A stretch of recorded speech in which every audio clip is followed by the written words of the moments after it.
चलिए so class 11th आज मैं आपको आपकी बुक का क्वेश्चन नंबर मैं आपको एक बार रिमाइंड करा दूं कि मैंने आपको क्या क्या पढ़ा दिया है। तो मैंने आपको लास्ट क्लास में लेखांकन का परिचय पढ़ा दिया था और लेखांकन के सिद्धांत मतलब एक यूनिट मैंने कंप्लीट कर दी थी। ये दो चीज थ्योरिकली है तो बेटा आप भी सुन लें। मैंने पहला इकाई जो था आपका जिसका लेखांकन से परिचय, अभी आपने बुक परचेस नहीं की ना इसलिए आपको समस्या होगी, जल्दी से बुक ले लें, ठीक है। तो जो लेखांकन से परिचय और लेखांकन के सिद्धांत थे ये दोनों मैंने क्लियर करा दिए हैं। अब मैं चलता हूँ लेसन नंबर मतलब इकाई नंबर 2 में और लेसन नंबर 2.1 में। तो चूंकि 2.1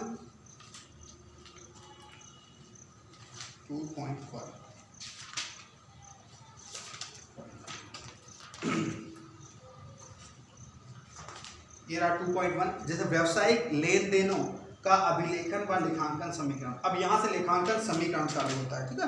तो मैं आपको डायरेक्टली लेखांकन समीकरण पे ले चलता हूँ। 2.1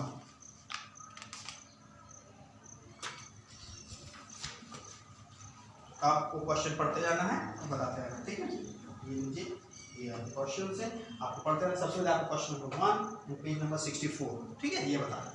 तो लेट्स स्टार्ट नाउ सभी 11 के। मैं आज 2.1 कर रहा हूँ। 2.1 क्योंकि मैंने 1.1 और 1.2 दोनों कंप्लीट करा दी लास्ट क्लास में। आज मैं आपको 2.1 स्टार्ट करने जा रहा हूँ, है ना। इसमें क्वेश्चन नंबर 1 पेज नंबर का 64। चलिए पढ़िए क्वेश्चन। क्वेश्चन 1 निम्न लेन देनों के आधार पर लेखांकन समीकरण बनाएंगे।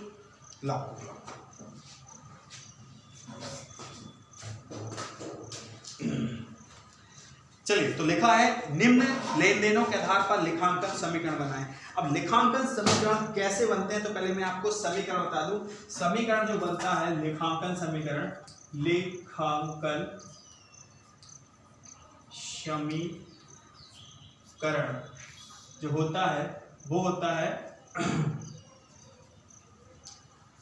विवरण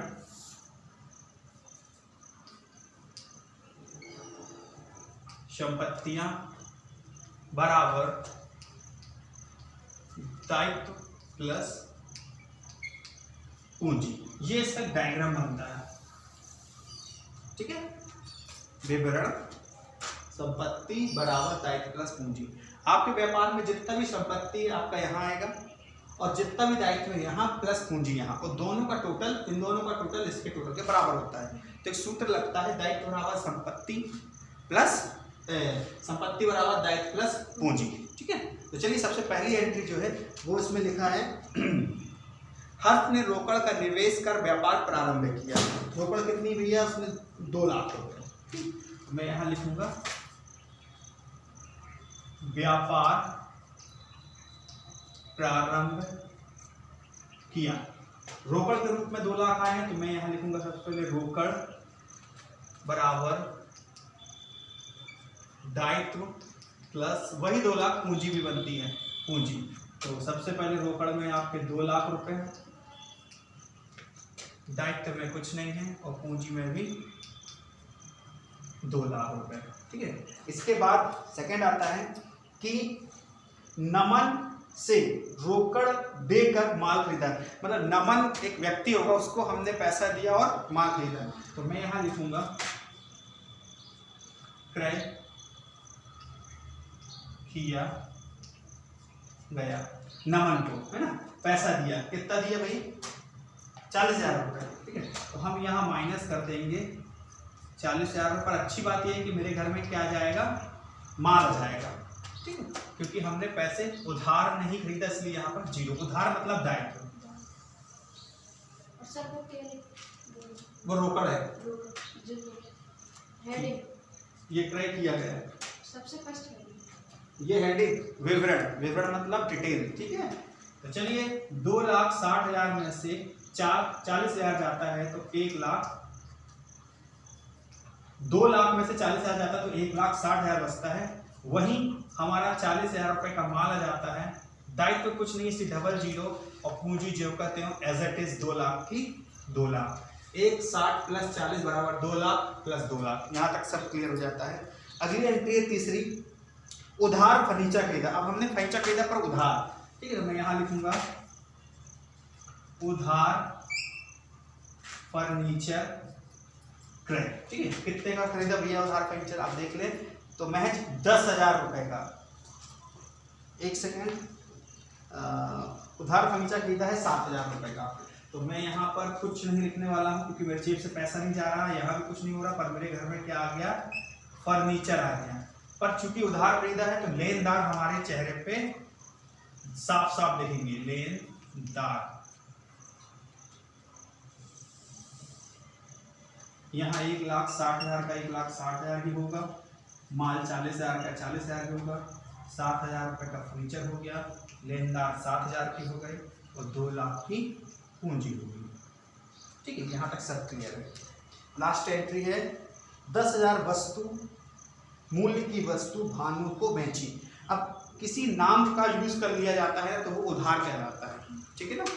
अच्छा हाँ, अगर किसी नाम के साथ लिखा हो कि नगद खरीदी, जैसे कि नमन से रोकड़ दे खरीदा, रोकड़ मतलब नगद दे दिया था अपन ने, ये वाला, तो जब नगद दे दिया तो हम फिर वहां पर नाम को जिक्र नहीं करते। पर जब हम किसी नाम के साथ खरीदते हैं, नगद शब्द नहीं होता तो समझो उधार होता है, ठीक है।